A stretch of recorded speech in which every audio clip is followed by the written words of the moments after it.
홍콩 구의원 선거에서 범민주 진영이 전체 의석 과반을 훌쩍 뛰어넘는 이 85% 석권이라니 엄청난 거죠. 압도적인 승리를 거뒀습니다. 특히 민주화 시위를 주도해온 젊은 유권자들이 적극 참여하면서 투표율은 사상 최고치를 기록하기도 했습니다. 김희경 기자가 보도합니다. 홍콩 범민주파 진영의 사상 유례없는 압승이었습니다.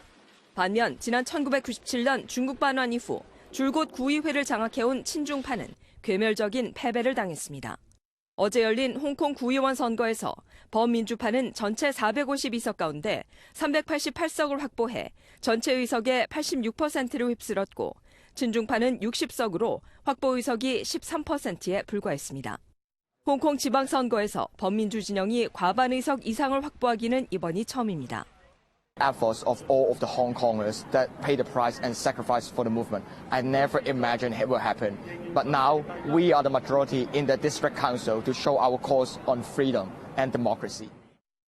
중국 송환법을 계기로 촉발된 민주화 시위를 주도해온 젊은 층의 유례없는 적극적인 투표로 투표율은 71.2%라는 신기록을 세웠습니다.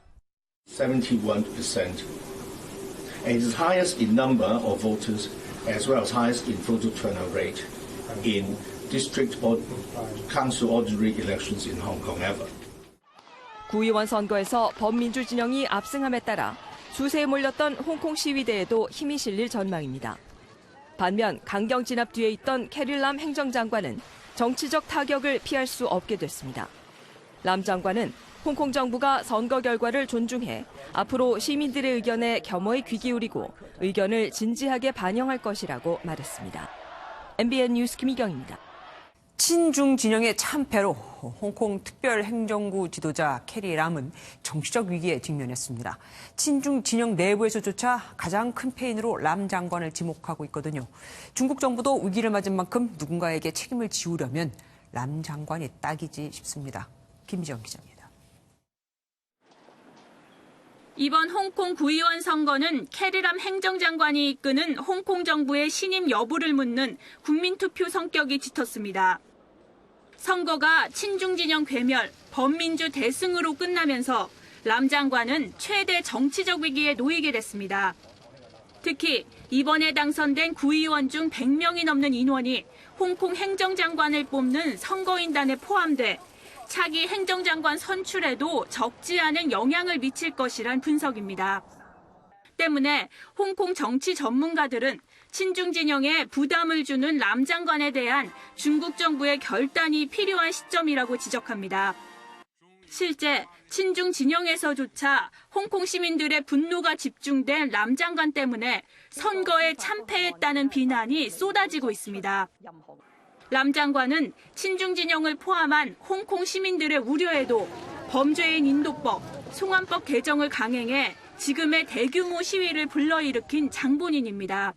홍콩 시민사회에 결집된 의지가 드러났기 때문에 향후에 홍콩 정부나 중앙정부가 홍콩을 대하는 전략이라든가 전환 내지는 기로점이 될 수 있다, 이렇게. 전문가들은 중국 정부의 영향력 약화도 불가피할 것으로 보고 있습니다.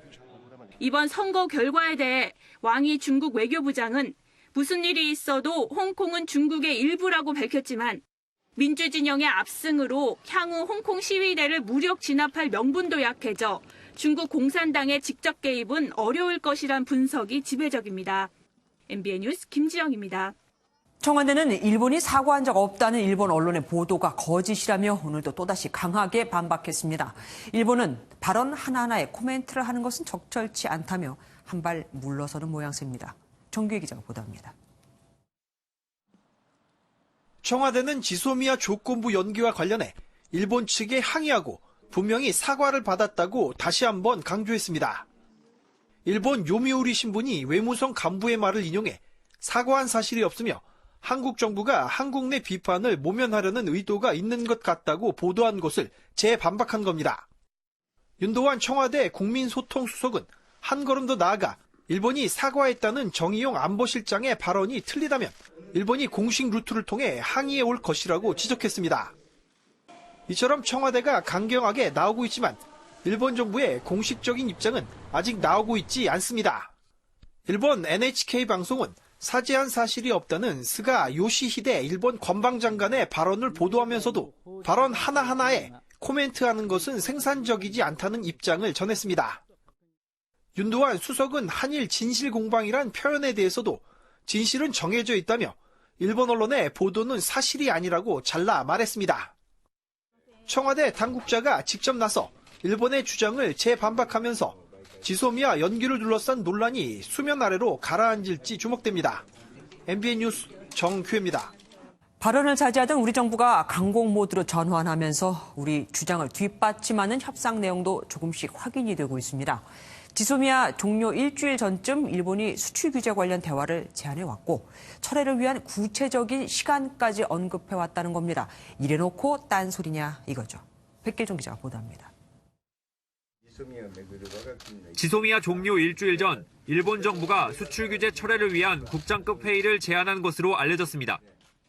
일본 측은 수출 규제를 당장 철회하는 것은 힘들다며 형식적으로 한국의 수출입 관리 체제에 문제가 없다는 점을 확인하려면 한 달 정도의 시간이 필요하다고 요청한 것으로 전해졌습니다. 우리 정부가 일본의 제안에 진정성이 있다고 보고 수출 규제 철회 협상을 위해 지소미아 종료를 조건부 연기했다는 겁니다. 일본의 부인에도 불구하고 우리 정부는 한두 달 내 일본의 변화가 없을 경우 지소미아 재종료 카드를 검토할 수 있다는 입장입니다. 한일 싱크탱크가 참여한 회의에서도 일본 측은 중국 견제를 위해 한일 안보 협력의 필요성을 강조했습니다. 慰安婦の問題や徴用工の問題、それから貿易管理の問題など、さまざまな政治的に難しい課題はありますが、これらの政治的な問題があっても、防衛協力、安全保障協力が進めると。 우리 측은 일본의 역사 인식을 바꿔야 진정한 협력이 가능하다고 지적했습니다. 한국, 일본 양국이 포스트 65년 체제, 이제는 논의할 시점이 되었다. 이거는 구조적으로 65년 체제가 가지고 있던 문제에 내재된 누적된 문제들이 이제 폭발한 거라고. 지소미아가 복원되기 위해서는 일본 정부의 진정성 여부가 관건이 될 것으로 보입니다. MBN 뉴스 백길종입니다. 여당도 일본 정부가 자기네 외교 실패를 감추기 위해 엉터리 내용을 흘리고 있다며 강하게 비판했습니다. 자유한국당은 지소미아 종료 논란으로 결국 일본의 화이트리스트 배제도 그대로, 얻은 건 국장급 대화가 전부라며 정의용 국가안보실장 등 외교안보 라인 교체를 요구했습니다. 이동화 기자입니다. 지소미아 조건부 연기를 둘러싼 일본 언론의 보도에 대해 여당인 더불어민주당도 강하게 비판했습니다. 이해찬 대표는 일본 정부가 성의를 보이지 않을 경우 언제든지 지소미아를 중단하겠다는 뜻도 분명히 전달했다고 강조했습니다. 사실과 다른 내용을 비공식적으로 흘리는 행동을 보이고 있는 것은 자국의 외교 실패를 감추기 위한 고식지계에 불과하다고 하겠습니다. 이인영 원내대표 역시 미국의 압박 때문에 일본이 대화를 시작하는 태도 변화를 보인 것이라며 이 점은 오히려 우리 정부의 성과라고 주장했습니다. 자유한국당의 생각은 지소미아 파기 압박으로 그동안 혼란만 초래했을 뿐 얻어낸 건 없다고 깎아내렸습니다. 따라서 이번 협상 책임자인 정의용 청와대 국가안보실장과 강경화 외교부 장관, 김현종 안보실 2차장 등의 경질을 강하게 요구했습니다. 한미동맹을 깊은 불신의 늪으로 밀어넣었고 한미일 공조를 와해 수준으로까지 끌고 갔습니다. 한국당은 지소미아 복원을 계기로 훼손된 한미동맹을 다시 살려야 한다고 강조했습니다. MBN 뉴스 이동화입니다. 우리 정부의 지소미아 조건부 연기 결정에 따라 한일은 이제 국장급이 만나게 될 겁니다. 청와대는 일본이 이미 수출 규제 조치에 대한 재검토 의향을 보였다고 하지만 워낙 말을 바꾸는 일본이니 협상을 또 해봐야 알겠죠. 이무영 기자가 보도합니다. 수출 규제 문제를 논의하기 위한 국장급 회담을 공개적으로 약속한 만큼 이를 준비하는 과장급들은 당장 이번 주 접촉을 시작합니다. 산업통상자원부 고위 관계자는 조바심을 낼 필요도 없지만 미룰 이유도 없다며 이메일이 됐던 전화가 됐든 이번 주에는 접촉을 시작할 것이라고 분위기를 전했습니다. 세계무역기구 WTO 제소 조치와는 달리 양국 간 협상인 만큼 제3국이 아닌 우리나라 또는 일본에서 직접 만날 가능성이 큽니다. 두 나라 모두 최대한 빨리 수출 문제를 해결하고 싶다는 공감대는 확인된 만큼 일단 회담 자체에 걸림돌은 없어 보입니다. 문제는 일사천리로 협의가 진행된다 하더라도 법 고시 개정에는 시간과 절차가 따릅니다. 절차적으로 이제 한 달 이상 소요가 될 수 있기 때문에 수출 규제를 했던 부분들이 실질적으로 이제 반영되기까지는 내년이 돼야. 문제는 또 있습니다.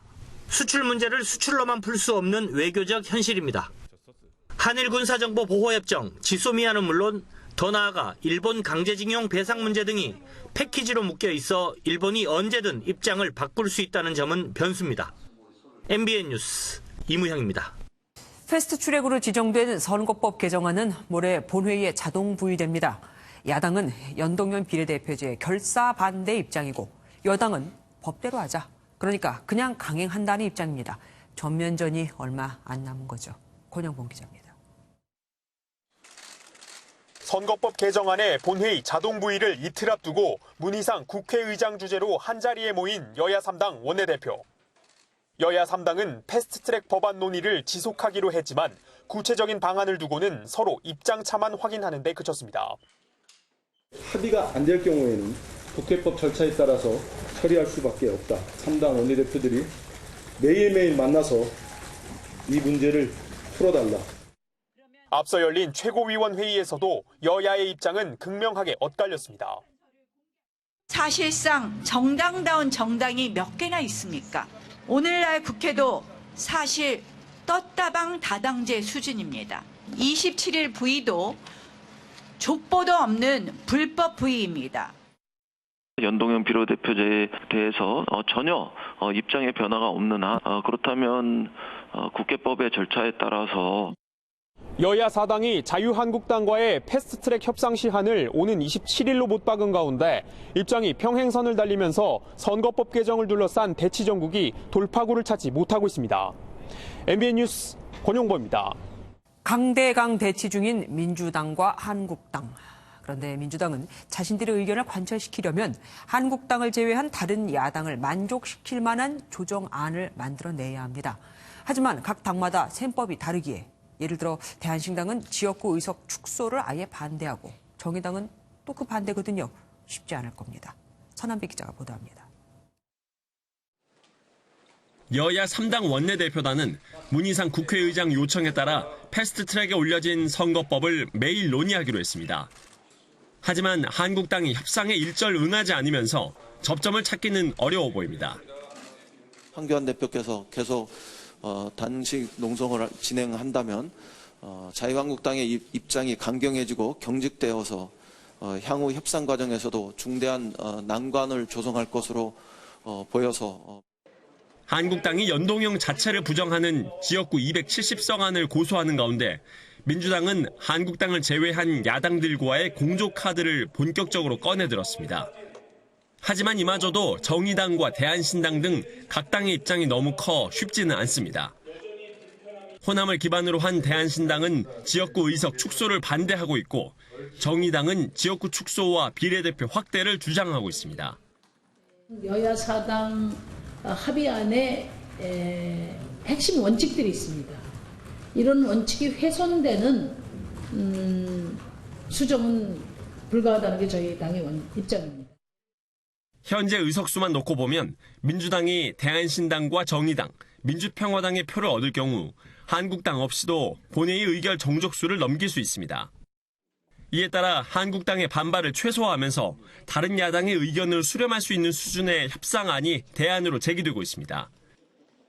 정치권에선 지역구 240석, 비례 60석 또는 지역구 250석에 비례 50석과 같은 조정안이 유력하게 거론되는 분위기입니다. MBN 뉴스 선한빛입니다. 단식 엿새째를 맞은 황교안 자유한국당 대표를 이해찬 민주당 대표가 찾아가 단식을 중단하고 협상하자고 제안했습니다. 한국당은 이 대표가 아무런 대책도 없이 말로만 협상하자고 한다. 의례적인 인사 칠해만 했다며 불쾌감을 드러냈습니다. 최형규 기자입니다. 이해찬 민주당 대표가 선거법 개정안과 공수처법 등 패스트트랙 법안 철회를 요구하며 6일째 단식 중인 황교안 대표를 찾았습니다. 한국당 지지자들로부터 욕설 등 거센 항의를 받기도 한 이 대표는 황 대표와 5분 정도 대화를 나눴습니다. 빨리 단식을 중단하고 나하고 협상을 하자고 그랬어. 굉장히 기력이 빠져 있어가지고 거의 말씀을 못 하시는 정도. 하지만 황 대표는 중단하지 않겠다면서 새 천막으로 장소를 옮기는 등 단식을 계속 이어가겠다는 의지를 보였습니다. 이 대표의 방문을 막지는 않았지만 한국당은 근본적인 대책도 없는 의례적 방문이자 인사치레라며 불쾌한 속내를 감추지 않았습니다. 이완구 전 총리와 이현주 무소속 의원, 박형준 교수와 홍준표 전 대표 등 범보수 인사들도 황 대표의 단식장을 찾았습니다. 이 의원이 중요한 역할을 그리고 또 이렇게 앞으로 나라를 위해서 함께 할 거를 믿는다 이렇게 말씀을 하셨고 이런 가운데 김광진 청와대 정무비서관이 김도읍 황교안 대표 비서실장에게 보낸 문자 메시지를 두고도 신경전이 이어졌습니다. 김 비서관은 다른 시위와의 형평성을 이유로 천막 자진 철거를 요청했지만 한국당은 문재인 대통령이 직접 응답해야 한다고 맞섰습니다. MBN 뉴스 최영규입니다. 숨진 채 발견된 가수 구하라 씨의 자택에서 자필 메모가 발견됐습니다. 구 씨의 사망으로 진행 중인 재판은 어떻게 되나 궁금증이 많은데 그녀가 피의자로 되어 있는 사건은 종료. 하지만 그녀가 피해자로 되어 있는 사건은 그대로 진행됩니다. 가해자는 아직 남아있는 거니까요. 김보미 기자가 보도합니다. 가수 구하라 씨가 숨진 채 발견된 서울 강남구 청담동의 자택입니다. 이곳 거실 탁자에는 구 씨가 신변을 비관해 자필로 적은 메모가 발견된 것으로 알려졌습니다. 경찰의 CCTV 분석 결과 구 씨는 그제 자정을 넘겨 귀가하는 모습이 포착됐고 가사도우미가 어제 저녁 자택을 찾았을 때 사망한 구 씨를 발견한 것으로 파악됐습니다. 경찰은 현장 감식 결과 현재까지 타살 혐의점이 없는 걸로 보고 있습니다. 이에 따라 부검도 하지 않기로 했습니다. 구 씨의 갑작스러운 죽음으로 전 남자친구 최모 씨와 벌이던 재판 결과도 주목받고 있습니다. 지난 8월 1심에서 최 씨는 구 씨에 대한 협박과 강요 등의 혐의에 대해선 유죄를, 불법 촬영 혐의에 대해선 무죄 판결을 받았습니다. 피해 회복 여부가 이제는 미지수가 돼버렸기 때문에 그런 부분이 양형의 참작 사유로 고려될 것으로 보입니다. 최 씨는 지난달 법원에 국선 변호인을 희망한다는 서류와 함께 항소장을 제출했고 항소심의 첫 번째 기일은 아직 정해지지 않았습니다. MBN 뉴스 김봄입니다. 구하라 씨가 극단적인 선택을 한 데는 인터넷 악플이 영향을 끼쳤다는 평가가 대세죠. 악플에 시달리던 설리에 이어 구 씨까지 같은 이유로 스스로 목숨을 끊자 근본적인 대책을 요구하는 목소리가 거셉니다. 하지만 댓글 기능이 있는 포털은 SNS 탓만 하고 있습니다. 이혁근 기자가 취재했습니다. 가수 구하라 씨의 일본 팬미팅을 알리는 인스타그램 게시물입니다. 독도 홍보대사가 되어달라. 그러면 내 집에 방 하나 만들어드리겠다는 성희롱적 댓글이 눈에 띕니다. AI 댓글 필터링 기능이 도입이 됐습니다. 근데 이게 아직까지는 100% 완벽하게 걸러지는 기술은 없듯이 일부 악성 댓글이 노출된 것 같습니다. 포털 측은 SNS 댓글 탓으로 추정된다며 선을 그었습니다. 구하라 씨가 활동하던 공간도 인스타그램이에요. 설리 씨나 구하라 씨가 네이버나 다음에 댓글을 보셨거나 본인이 읽었을 가능성이 굉장히 희박해요. 하지만 구 씨와 전 남자친구와의 갈등을 다룬 네이버 뉴스 댓글창엔 저속한 댓글이 버젓이 올라와 있습니다. 구 씨는 지난 4월 수많은 악플과 심적인 고통으로 상처를 받았다는 글을 올리기도 했습니다. 표현의 자유를 일정 정도는 보장을 하면서도 글을 쓴 부분에 대한 그런 귀책, 즉 책임을 좀 더 강하게 물을 수 있는 그런 안전장치가. 다음 포털이 지난달 연예뉴스 댓글을 폐지한 가운데 연예뉴스 댓글창이 공론장보다 인신공격의 장이 된 건 아닌지 돌아봐야 한다는 지적이 나옵니다. MBN 뉴스 이혁근입니다. 서울 성모병원 장례식장에는 구하라 씨의 팬들을 위한 빈소가 따로 마련됐습니다. 팬들은 무거운 마음으로 고인을 애도하며 안타까움을 감추지 못했습니다. 조희로 기자입니다. 팬들의 조문은 오후 3시부터 시작됐습니다. 고인 측은 유족의 뜻에 따라 장례를 조용히 치르고 싶다며 가족을 위한 빈소와는 별도로 팬과 언론 관계자가 조문할 수 있는 장소를 따로 마련했습니다. 고인을 애도하는 팬들의 마음은 무거웠습니다. 많은 마음고생하셨을 거 참 안타깝고 다음 생에는 꼭 연예인이 아닌 이렇게 많은 사랑을 받으시면서 살아가셨으면 좋겠습니다. 가수 설리 씨에 이은 또 한 번의 안타까운 소식. 할 말을 잃은 동료들은 SNS를 통해 슬픔을 함께 나눴습니다. 고인이 해외에서도 활발하게 활동했던 만큼 외신들도 스타의 비보를 전하며 추모를 이어갔습니다. 꽃다운 나이에 안타까운 소식을 전해 팬들을 더 슬프게 했던 고 구하라 씨는 발인을 끝으로 영면에 듭니다. MBN 뉴스 조희로입니다. 육군 부대 훈련장에서 폭발 사고가 발생해 군 간부 1명이 숨지고 운전병 1명이 다쳤습니다. 군 당국은 굴착기로 훈련장 바닥을 정비하던 도중 무언가 폭발했다고 보고 조사를 벌이고 있습니다. 손하늘 기자입니다. 육군 훈련장 안으로 헌병대가 투입되고 군 크레인과 폭발물 처리반이 분주하게 오갑니다. 오늘 오전 11시쯤 경기 파주시의 육군부대 훈련장에서 큰 폭발이 일어났습니다. 폭발 사고는 이곳 훈련장 입구에서 안쪽으로 1km 들어간 곳에서 발생했습니다. 훈련 중에 이제 폭발 사고로 돼서 부상자 2명으로 전달을 받습니다. 이 사고로 현장에 있던 25살 A 중위가 큰 부상을 입고 병원으로 옮겨졌지만 숨졌습니다. 2명 중에 심정지 한 분이 계셔서 군 헬기로 이송했어요. 함께 있던 21살 B 일병은 얼굴과 팔을 다쳐 치료 중인데 생명엔 지장이 없는 걸로 파악됐습니다. 오늘 사고는 폭발물을 이용해 장애물을 설치하거나 제거하는 공병부대 폭파훈련장에서 벌어졌습니다. 육군 관계자는 굴착기로 훈련장 바닥을 평평하게 만드는 작업 도중 사고가 났다고 밝혔습니다. 군 당국은 정확한 원인을 파악하기 위해 현장 조사를 벌이는 한편 인근 훈련장에서 내일 예정됐던 미래형 보병부대 시연 행사를 연기했습니다. MBN 뉴스 손하늘입니다. 제주 마라도 해상에서 선원 14명이 타고 있던 어선이 뒤집혀 3명이 숨지고 1명이 실종을 했습니다. 그나마 구명벌과 구명조끼 덕에 인명피해를 줄일 수 있었습니다. 김영 기자가 보도합니다. 해경대원이 뒤집힌 배로 뛰어듭니다. 배를 두드리며 내부 상황을 확인하고 물에 빠진 선원들을 구조합니다. 오늘 아침 6시쯤 제주 마라도 해상에서 장어잡이 어선 창진호가 전복됐습니다. 한국인 8명과 인도네시아인 6명, 모두 14명이 타고 있었습니다. 해경은 선원 13명을 구조했지만 이 중 선장 60대 황모 씨 등 3명이 숨지고 말았습니다. 그나마 구명조끼와 구조용 보트인 구명벌 덕분에 인명피해를 줄일 수 있었습니다. 조업 중에 파도 맞은 걸로 그냥 보고는 있습니다만 악천 후에 구명벌, 구명조끼가 그나마 생명들 많이 하게 된 거죠. 한국인 선원 1명은 아직 발견되지 않았습니다.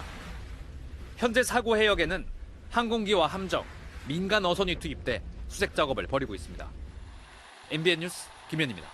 하지만 반대의 경우도 있었습니다. 전북 군산 앞바다에서 전복된, 그래서 1명이 숨지고 2명이 실종된 선박은 구명벌은커녕 구명조끼도 없었거든요.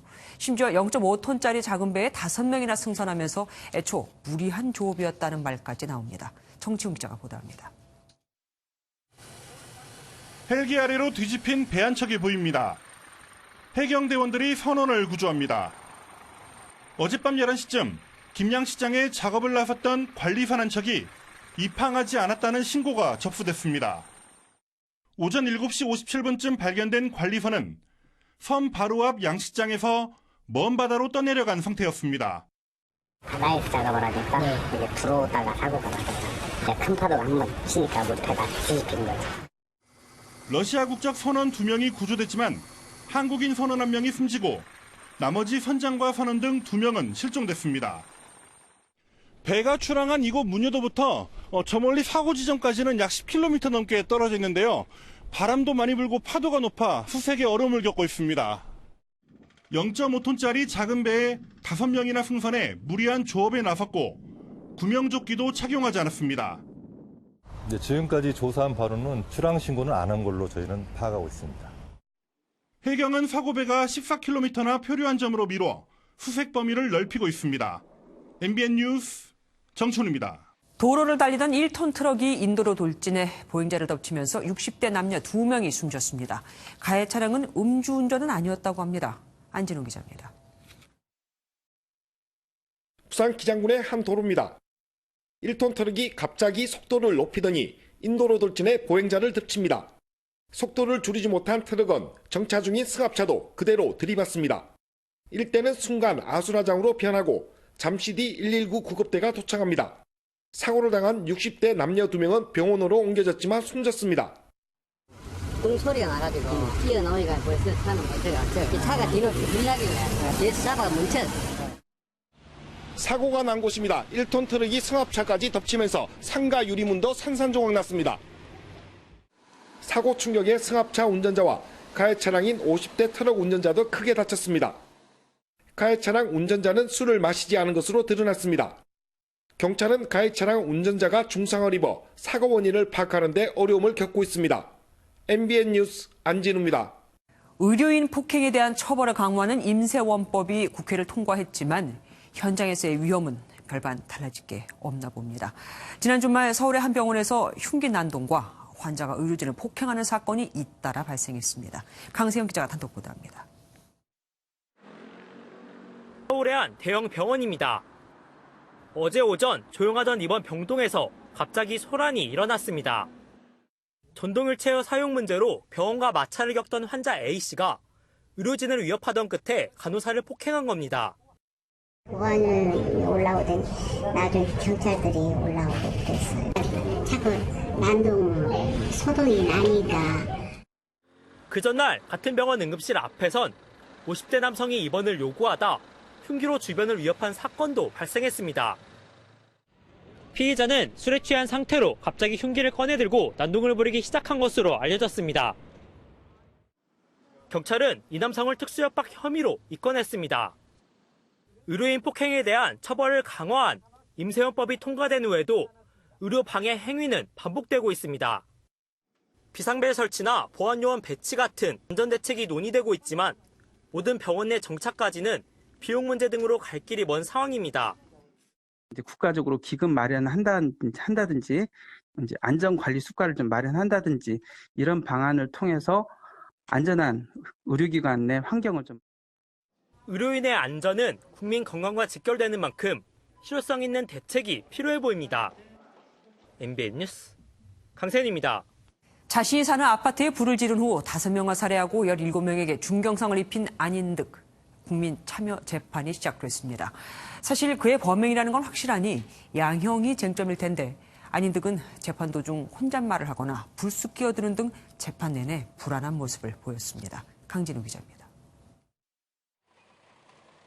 수의를 입고 검은색 뿔테 안경을 낀 안인득이 법원에 모습을 드러냅니다. 지난 4월 아파트 살인 방화 사건을 저지르고 체포된 지 7개월 만입니다. 안인득 씨 아직도 억울하다고 생각하십니까? 일반 시민 9명으로 구성된 첫날 국민 참여 재판의 핵심 쟁점은 안인득의 심신미약 여부였습니다. 검찰은 한 달 전에 흉기를, 당일에는 휘발유를 샀고 오물을 뿌리는 등 다툼이 있는 이웃만 살해한 점이 철저한 계획범죄라고 주장했습니다. 반면 변호인 측은 안인득의 정신병원 입원이나 외래 진료 사실을 언급하며 본인이 심신미약으로 감경받아야 한다고 하지는 않지만 객관적으로 심신미약을 입증할 필요가 있다라고 주장했습니다. 안인득은 큰 소리로 재판에 끼어들거나 혼잣말을 중얼거려 재판장이 제지하기도 했습니다. 국민 참여재판은 오는 27일까지 사흘간 진행되며 마지막 날에는 구형에 이어 선고까지 이뤄집니다. MBN 뉴스 강진우입니다. 금융위원회 재직 당시 업체로부터 뇌물을 받았다는 의혹을 받는 유재수 전 부산시 경제부시장에 대해 구속영장이 청구됐습니다. 검찰은 청와대 전 특감반장 등을 소환 조사하는 등 청와대 감찰 무마 의혹 수사에도 속도를 내고 있는데 당시 민정수석은 조국 전 법무부 장관이었죠. 조 전 장관도 수사가 불가피할 것으로 보입니다. 윤지원 기자입니다. 유재수 전 부산시 경제부시장의 뇌물수수 의혹을 수사하는 검찰이 유 전 부시장에 대한 구속영장을 청구했습니다. 지난 21일 유 전 부시장을 피의자로 불러 조사한 지 나흘 만입니다. 업체 관계자들로부터 금품 받으신 거 사실입니까? 유 전 부시장에게 적용된 혐의는 뇌물수수와 수뢰 후 부정처사, 청탁금지법 위반 등 3가지입니다. 당초 특가법상 뇌물수수 혐의가 적용될 것으로 예상됐지만 구속영장에는 특가법이 빠졌습니다. 검찰 관계자는 특가법상 뇌물수수는 한 사람에게 받은 뇌물이 3천만 원이 넘어야 하는데 유 전 부시장은 그렇지 않다고 판단했다고 설명했습니다. 영장실질심사는 모레 오전 10시 반 서울 동부지법 권덕진 부장판사 심리로 열립니다. 검찰은 동시에 2017년 유 전 부시장에 대한 청와대 특감반의 감찰이 석연찮은 이유로 무마됐다는 의혹 수사에도 속도를 내고 있습니다. 서울 동부지검은 최근 이인걸 전 청와대 특별감찰반장과 전직 특감반원들을 참고인 신분으로 불러 비공개 소환 조사한 것으로 알려졌습니다. 당시 민정수석이었던 조국 전 법무부 장관에 대한 수사도 불가피할 것으로 보입니다. MBN 뉴스 윤지원입니다. 무기한 파업에 돌입했던 철도 노조가 닷새 만에 파업을 철회했습니다. 임금 부문을 제외하고는 합의안이 도출되지 않은 봉합 수준이지만 노사정 모두 협상하겠다는 의지만큼은 확실히 내비친 거죠. 국내에서 열리는 한 아세안 정상회의가 부담이 된 것으로 보입니다. 이병주 기자입니다. 서울역 전광판에 열차 취소 알림이 나옵니다. 철도 노조의 파업이 닷새 만에 종료됐지만 복귀 직원들에 대한 교육과 운행 일정 조정 등으로 정상화까지는 시간이 걸릴 전망입니다. 올라갈 당시는 조금 불편했습니다. 근데 지금은 좀 정상화가 된다 하니까 다행스럽고 일반 국민들의 입장에서 볼 때 향후에 이런 일이 재발되지 않게끔. 코레일과 철도노조는 지난 주말 마라톤 협상을 거쳐 1.8% 임금 인상안 등에 잠정 합의했습니다. 애초 정부의 인상안 대로입니다. 노조가 요구했던 안전인력 충원과 KTX, SRT 통합 등 나머지 안건은 추후 정부가 적극적으로 협의에 나서기로 해 우선 봉합됐습니다. 장기화될 것으로 보였던 파업 사태가 전향적으로 돌아선 건 한 아세안 특별 정상회의라는 큰 국제 행사가 한몫했다는 분석입니다. 이 국제 행사가 원만하게 치러질 수 있게 최선을 다하는 모습을 보이자. 어쨌든 노조의 그런 입장에 특급도 국토부도 일정 부담이 느껴서. 또한 파업 기간 대입 수험생 논술 일정이 겹치며 이용객 불편이 잇따랐고 정부가 고속철도 통합에 대한 연구 용역을 진행한 사실이 알려진 점도 영향을 미친 것으로 보입니다. 철도노조는 사측과 도출한 잠정 합의안을 토대로 조합원 총회를 열고 추후 협상을 이어간다는 방침입니다. MBN 뉴스 이병주입니다. 한 아세안 특별 정상회의가 부산에서 개막했습니다. 문재인 대통령은 현재 아세안 9개 나라 정상들과 함께 환영 만찬을 진행 중입니다. 이재용 삼성전자 부회장 등 4대 그룹 총수들도 참석을 했다고 합니다. 부산 현장에 취재기자 나가 있습니다. 최중락 기자. 네, 부산 백스코 프레스센터입니다. 네, 저녁 6시부터 환영 만찬이 시작이 됐다고요? 네, 지금도 진행 중입니다. 문재인 대통령 부부는 저녁 6시부터 태국 브라이 총리 부부 영접을 시작으로 아세안 9개국 정상과 캄보디아 부총리를 모두 맞이했습니다. 영접 장소에는 우리의 전통과 첨단 5G 기술이 융합된 에밀레종 홀로그램을 설치해 정상들이 입장할 때마다 종소리가 울리는 등 차별화를 기했습니다. 배우 정성 씨의 사유로 시작된 만찬, 현재 2시간 정도 가까이 진행이 되고 있습니다. 정상들과의 만찬은 비공개지만 이번에는 국민과 함께하는 의미로 공개가 됐습니다. 만찬 메뉴는 우리의 산과 바다, 평야에서 생산된 음식 재료를 활용해 이번 정상회의 주제인 평화, 동행, 번영, 화합을 담은 4개의 코스 요리를 준비했습니다. 이재용 삼성전자 부회장을 비롯해 4대 그룹 총수 등 재계 인사 200명도 함께했습니다. 이 자리에서는 한 아세안의 구체적인 경제 협력 논의도 이뤄질 전망입니다. 문 대통령은 앞서 이번 고비만 넘기면 된다며 한반도 평화 과정에 아시안 국가들의 지지도 당부를 했다고요. 네, 문 대통령이 현재 교착 상태에 빠진 3차 북미회담이 한반도 평화 과정의 중요한 고비라고 언급을 했는데 직접 들어보시겠습니다. 한반도의 완전한 비핵화와 항구적 평화 정착을 위해 제3차 북미 정상회담 등 앞으로 남아있는 고비를 잘 넘는다면 동아시아는 진정한 하나의 공동체로 거듭날 것입니다. CEO 서밋에는 세계적 투자자 짐 로저스 회장도 참석해 일본은 쇠퇴 중이고 10년 혹은 20년 후 38선이 무너지면 한국은 세계에서 가장 흥미진진한 곳이 될 것이라며 평화에 대한 경제적 가치를 높이 평가하기도 했습니다. 이후 열린 문화혁신 포럼에서는 BTS의 기획사 방시혁 대표가 연사로 나서 4차 산업시대 콘텐츠의 중요성을 강조했습니다. 지금 방탄소년단이 유튜브 기술의 파급력을 증명하듯이 우리만의 발언과 이해를 담은 컨텐츠를 만들어냄으로써 4차 산업혁명이 선보일 새로운 기술의 존재 가치를 증명해낼 사람, 그 사람에게 투자하십시오. 오늘도 태국, 인도네시아, 필리핀과 양자 정상회담을 이어간 문 대통령은 내일은 분야별 토론을 거쳐 한 아세안 공동비전 성명을 채택할 예정입니다. 지금까지 부산 백스코에서 MBN 뉴스 최중락입니다. 우리나라가 아세안 국가에 공을 들이는 이유는 인구 6억 5천만 명의 거대한 시장이 있기 때문입니다. 미중 무역 갈등으로 인한 수출 감소의 탈출구가 될 수도 있는 거죠.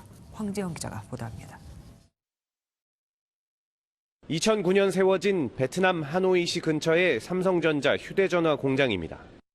한국과 아세안의 경제 교류를 대표하는 이곳을 포함한 베트남 내 삼성전자 공장 4곳은 16만 명을 고용하며 베트남 전체 수출의 25%를 차지합니다. 아세안 시장은 6억 5천만 명의 거대 인구와 GDP 2조 9천억 달러를 보유한 만큼 한국 경제의 새로운 성장 동력이 될 것으로 예상됩니다.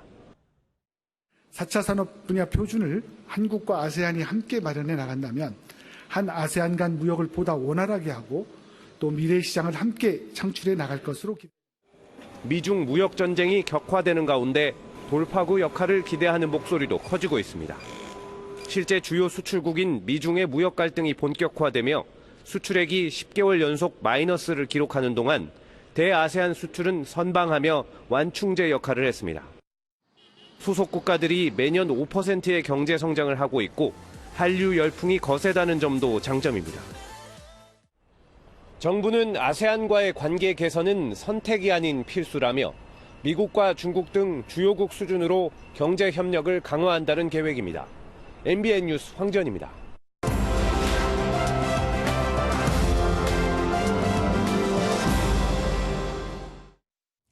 빅뉴스 시간입니다. 오늘은 윤길환 기자와 함께하겠습니다. 어서 오십시오. 네. 첫 번째 키워드는 뭡니까? 네, 첫 번째 키워드 알츠하이머 유언인데요. 풀어서 얘기를 하면 알츠하이머 병에 걸린 사람이 쓴 유언장 이런 뜻입니다. 누구 얘기입니까?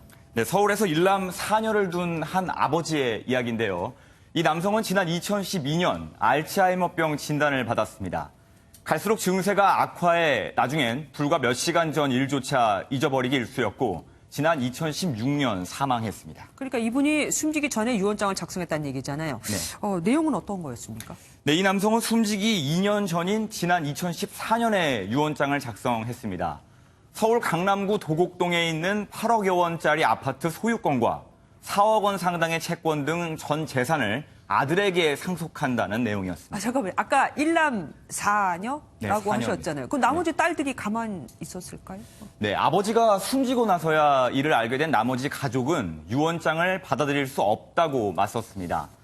생전에 심한 기억력 장애로 의사 능력이 없는 상태에서 쓴 내용이라는 건데요. 아들이 불러주는 대로 작성한 것에 불과하면서 그리고 무효다 이렇게 얘기를 하면서 남매 간의 재산을 둘러싼 법적 다툼이 시작됐습니다. 그러니까 결국 재판장까지 갔다는 얘기인데 누가 이겼습니까? 네, 지금 2년이 넘는 다툼 끝에 법원은 유언장의 효력을 인정했습니다. 생전에 병원에서 한 정신 상태 검사 등을 비춰봤을 때 의사결정 능력이 완전히 결여된 상태가 아니었다고 판단한 건데요. 특히나 유언장을 쓰기 전 아들에게 자식이 똑같이 상속받아야 한다는 말을 듣고도 아들에게만 준다고 대답한 걸 보면 유언장의 법률 효과를 이해했다고 봤습니다. 예, 제가 알기로는 그 자녀 수에 따라서 그러니까 n분의 1로 나눠서 주라는 걸로 또 알고 있는데 그건 아닙니까? 네, 유언장 효력이 인정돼서 그렇게는 안 되고요. 다만 재판부는 나머지 가족에게 상속받은 아파트 10분의 1을 유류분으로 지급하라고 했습니다. 여기에서 유류부는 남은 가족의 생활 안정을 해칠 우려가 있어 최소한의 상속분을 정한 제도입니다. 우리가 자녀에게 n분의 1씩 재산을 나눠주라고 하는 건 유언장이 없을 때의 얘기라 이거군요. 네, 알겠습니다. 다음 키워드는 뭡니까? 네, 두 번째 키워드는 편의점 노래방입니다. 편의점 안에 노래방이 생긴다는 얘기입니까? 네, 정확히 말을 하자면 편의점 안에 부스를 만들어 놓고 동전을 넣어서 노래할 곳이 생긴다는 건데요. 문화체육관광부가 편의점이나 카페, 아이스크림 판매점에서도 이 부스형 동전 노래 연습장을 설치하는 방안을 검토하고 있습니다. 예, 그러니까 물건도 사고 노래도 부를 수 있고 일석이조라는 건데 일단 편의점 쪽에서는 좋아하겠어요. 네, 현재 서울 홍대 거리의 유명 노래방 건물에서는 노래방 고객을 겨냥해 만든 편의점이 운영 중입니다. 뒤에 나온 이 모습인데요. 네. 물론 앞서 말한 편의점 내 동전 노래방은 아니고요. 쉽게 말해서 노래방 안에 편의점이 붙어 있는 셈입니다. 다양한 음료와 간식 위주로 진열해 노래방 손님에게 큰 인기를 얻고 있다고 합니다. 성장의 한계가 온 편의점 업계에선 여러 테마로 가게가 변화할 수 있다는 점에서 기대가 큰 모습입니다. 이미 여러 편의점에선 택배로 시작해 킥보드 배터리 충전과 주차, 세탁에 무인 물품 보관 서비스 등을 제공해 다변화를 꾀하고 있습니다. 여기서 찬물을 끼얹어서 굉장히 죄송한데 편의점에서는 술도 팔고 담배도 팔잖아요. 여기에 청소년들이 또 노래방도 가게 되면 좀 안 좋은 영향을 미칠 수도 있지 않을까요? 네, 일각에선 노래방이 있는 편의점이 방금 말씀하신 대로 청소년의 탈선 현장으로 변질할 수 있다는 점을 우려하고 있는데요. 편의점에서 술과 담배가 판매되고 있지만 점포 안에서 음주와 흡연을 할 수는 없습니다. 편의점 업계에서는 청소년 보호에 대한 적절한 보완책을 마련하면 앞으로 충분히 가능한 사업이 될 것으로 기대하고 있습니다. 이제는 지나가다가 들려서 편의점에서 한번 노래 한 곡 부르고 가자 하고 말할 수 있는 시대가 곧 오겠네요. 오늘 말씀 여기까지 듣겠습니다. 남북이 군사 행동을 하지 말자고 합의한 곳에서 김정은 위원장이 포 사격을 지시했습니다. 미국도 압박하고 북미 협상에 결렬될 경우 작년에 체결한 남북 정상 합의와 9.19 군사합의 모두 무용지물이 될 것임을 암시한 겁니다. 그게 싫다면 미국을 설득해와라 이거죠. 주진희 기자입니다. 북한 매체들은 김정은 국무위원장이 서해안 남북 접경 지역의 군부대를 예고 없이 찾았다고 보도했습니다. 경의하는 최고領導자동지께서는 해안포 중대 2포의 목표를 정해주시며 한번 사격을 해보라고 지시하셨습니다. 해안포 중대 군인들은 포 사격수를 남김없이 보여드리고 김 위원장이 찾아간 창린도 방어부대는 9.19 남북 군사합의에서 포사격을 포함해 적대 행위를 하지 말자고 합의한 서해안 완충지대 안에 있습니다. 즉 남북이 포사격 중지 지역으로 합의한 곳에서 대놓고 포를 쏴보라고 지시한 겁니다. 관련 사항에 대해서 유감스럽게 생각합니다. 해안포 사격 훈련은 그간 충실히 이행해온 9.19 군사합의를 위반한 것입니다. 북한 매체들은 김 위원장이 창린도 군부대를 찾아 포사격이 이루어진 시점은 공개하지 않았습니다. 어느 정도 시점에 사격이 이루어졌는지 알 수 있을까요? 구체적인 사안에 대해서는 확인해 드릴 수 없음을 양해 바랍니다.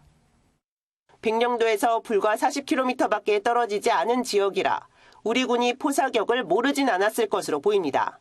다만 9.19 군사합의 지역이고 우리 군의 첩보 능력에 관한 부분인 만큼 먼저 공개할 수는 없었던 것으로 보입니다. 전문가들은 북한이 포사격 훈련 장면은 공개하지 않아 대남 도발의 수위 조절은 했다고 평가하고 있습니다. 하지만 최근 북한이 금강산 관광 등 남북 합의가 지켜지지 않는다고 불만을 쏟아내고 있어 그 연장선상에서 군사합의를 건드린 것으로 보고 있습니다. MBN 뉴스 주진입니다. 통계청이 지난 5월 노동과 여가 등에 대한 국민 인식을 조사하는 결과를 내놨습니다. 2년마다 조사하는 건데 눈에 띄는 건 일과 삶의 균형을 우선시하는 이른바 워라밸 문화가 확연해졌다는 겁니다.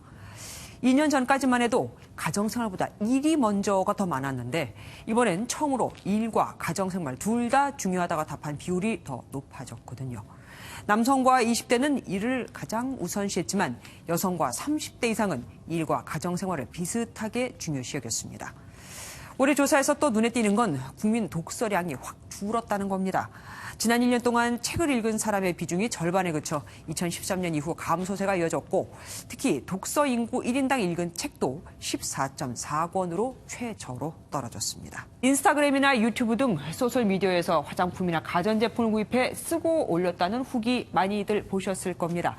그런데 돈을 주고 이런 후기를 올리게 해놓고도 광고라고 제대로 알리지 않은 업체들이 대거 적발됐습니다. 과징금 물어야죠. 김문영 기자입니다. 인스타그램과 같은 SNS에서 적게는 수만 명, 많게는 수십만 명의 팬층을 지닌 이른바 인플루언서. 사용했더니 건강한 피부를 만들어준다며 화장품과 다이어트 보조제 등을 홍보합니다. 후기를 본 방문자들은 실제 효과가 있느냐며 구입 의사를 내비칩니다. 구매 후기처럼 남긴 글입니다. 공정위로부터 조사를 받은 뒤에야 업체로부터 대가를 받고 후기 글을 썼다는 흔적을 이렇게 남겼습니다. 그분 믿고서 이제 한번 써볼까 하고 샀는데 나중에 광고인 걸 뜨고 보면은 속은 느낌 들고 많이 괜히 샀나 이런 생각도 할 것 같아요. 화장품 업체 LG생활건강과 아모레퍼시픽은 SNS에서 인기 있는 인플루언서들에게 후기를 써준 대가로 각각 3억여 원을 지급하고도 그 사실을 밝히지 않았습니다. 랑콤과 입생로랑, 디올 등 외국계 화장품도 마찬가지로 각각 5천만 원 안팎의 과징금이 부과됐습니다. 청소기와 드라이기를 파는 다이슨 코리아, 그리고 다이어트 보조제 판매사 두 곳도 함께 적발됐습니다. 노출 과정에서 일부 지켜지지 않은 부분이 있었고요. 자사는 광고주로서 과거 발생한 위반 내용에 대한 책임을 느끼고 정부가 모바일 중심 SNS인 인스타그램, 유튜브에서의 표시광고법 위반 사례에 대해 조치를 취한 것은 이번이 처음입니다. 공정위 관계자는 SNS를 통해 동시다발적으로 유사한 후기 글이 올라오면 광고에 해당할 소지가 크니 주의하라고 당부했습니다. MBN 뉴스 김문영입니다. 정수기 설치와 수리를 담당하는 수리기사들이 거리 천막 농성을 하고 있습니다. 회사에서 시키는 대로 일해왔지만 정작 근로자로는 인정해주지 않았고 그래서 복지 사각지대에 놓여 있다는 겁니다. 신용식 기자가 보도합니다. 웅진코웨이에서 6년째 정수기 수리기사로 일하고 있는 이민우 씨. 매일 회사로 출근해 업무 지시를 받으며 방문 업무를 진행하지만 계약서상으론 개인 사업자로 분류돼 각종 수당과 사대보험에선 제외됐습니다. 사다리를 타고 천장에 올라가서 작업을 해야 되는 경우도 그리고 벽을 뚫어야 되는 경우도 있고 작업을 하다가 다쳐도 특수고용직이기 때문에 회사에선 아무런 보상이 없어요. 최근 법원에선 수리기사를 근로자로 인정하라는 판결이 났지만 이에 불복한 회사가 항소에 나서며 법정 싸움으로 이어졌습니다. 기댈 곳이 없는 수리기사들은 거리로 나섰습니다. 정식 근로자로 인정을 하고 거기에 따른 모든 사회적 비용을 다 회사에서 부담을 하고 웅진코웨이 측은 요구사항을 검토 중이라는 입장입니다. 법에 정한 절차에 따라 CS 닥터들과 함께 성장해 나갈 수 있는 방안을 최대한 모색할 것입니다. 한편 청호나이스 등 정수기 업계에선 지난해부터 수리기사들의 정규직 전환 움직임이 나타나고 있습니다. 웅진코웨이 측과 수리기사들의 입장이 평행선을 달리며 고용보장 문제를 둘러싼 진통은 한동안 계속될 것으로 보입니다. MBN 뉴스 신용식입니다. 프라하구 두산의 외국인 투수 린드블럼 선수가 정규 시즌 MVP를 수상했습니다. 한국 무대에 도전 5년 만에 최고의 자리에 올라 코리안 드림을 완성했습니다. 김동환 기자가 보도합니다. 올 시즌 다승왕 등 투수 3관왕에 오른 린드블럼은 기자단 투표에서 최종 후보 3인에 뽑혀 평균 자책점 1위 양현종을 먼저 제쳤습니다. 이어 타자 3관왕인 양의지와 마지막 경합을 벌여 500점 이상의 압도적 차이로 MVP에 등극했습니다. 2015년 롯데 유니폼을 입고 한국 무대에 데뷔한 린드블럼은 지난해 두산으로 옮겨 최고의 투수로 거듭났고 올해 두산의 통합 우승을 이끌고 통산 5번째 외국인 선수 MVP가 됐습니다. 부인과 함께 오랜 자선 활동으로도 유명한 린드블럼은 요르단 의료봉사에 참가하느라 영상 메시지로 수상 소감을 전했습니다. To all the KBO fans, thank you for your support over the years and for making Korea feel like home for me and my family. 신인상은 올 2월 고등학교를 졸업한 LG 투수 정우영이 기아 이창진과 전상현을 제치고 수상했습니다.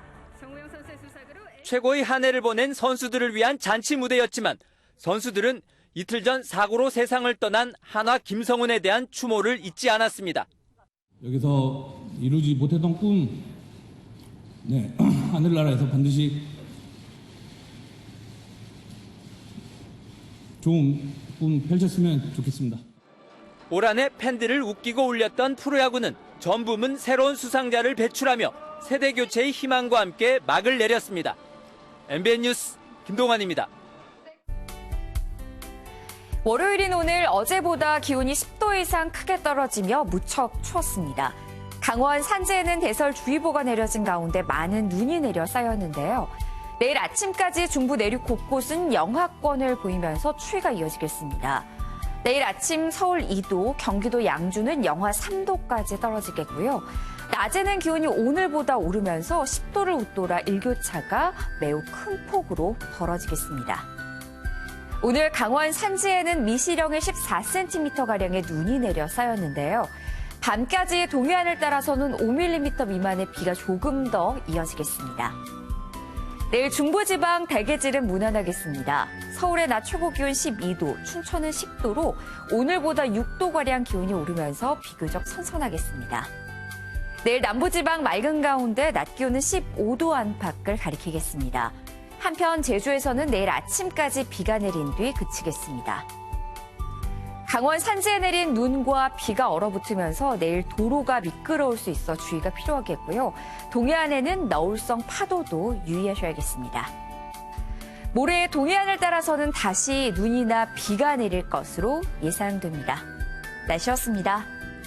MBN이 선정한 이 한 장의 사진입니다. 미국 뉴욕에 사는 82세의 이 할머니가 한밤에 자기 집 문을 부수고 들어온 남자 침입자를 때려 눕혀 앰뷸런스에 실려보냈습니다. 월리 머피 할머니는 10년 전부터 무거운 바벨을 들어올리는 역도와 비슷한 파워 리프팅을 해왔는데 정말 나이가 전부는 아님을 이번에 확실히 보여주셨습니다. MBN 종합뉴스 여기서 마치겠습니다. 함께해 주신 여러분 고맙습니다.